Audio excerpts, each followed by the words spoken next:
So in the previous videos we went through creating functions and combining those functions into a model descriptor to build a 3D model. So one of the things you'll notice in setting up the descriptor when you're actually building it is this resolution setting here, but also the base grid itself.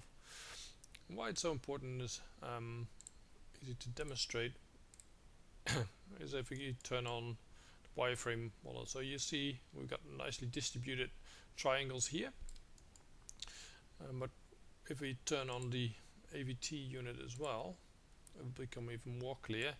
So you see that there's this optimization step. So by default that's been turned on, which actually creates an optimized tetrahedral grid for the output. So you see that there are going to be really big tetrahedra away from where you have the data, and you'll have local refinement wherever your domain is located.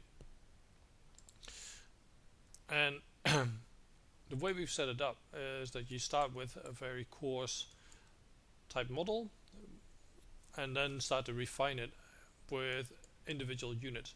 So one of the things, if you look at the descriptors, is that they're all defaulted to 50-meter resolution. But if you look at the quartz porphyry zone, it's still a little bit jagged to the edge. It's not as refined. Maybe it's easier to see if I turn off the triangles. You see that it's a little bit uneven, and especially here on the corner. So what I could do is actually refine that by going back to this one.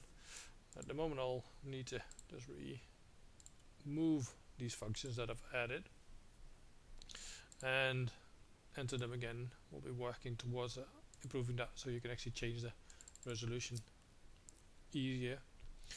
So let's put this one at 5-meter resolution, just make it quite fine resolution. And then the next one, just a granodiorite, leave it at the default. Again, we need to set the outside of the granodiorite to AVT again and press OK.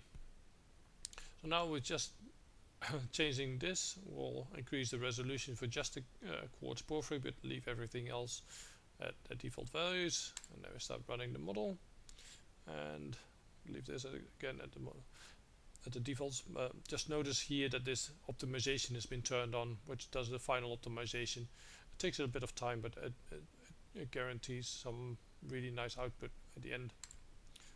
And then we'll pause the video until it's ready. So now the processing is finished, we can go back to our 3D view and have a look at the model. We're just turning off the AVT now and look at the shape of the quartz porphyry. Now it looks very, very smooth. No jagged edges here. And what we can do is turn on the triangles. You see that everything looks a lot better now. But do realize that if you do change the processing to have a high resolution, that the actual processing, especially on the optimization step in the end, will take quite a bit longer.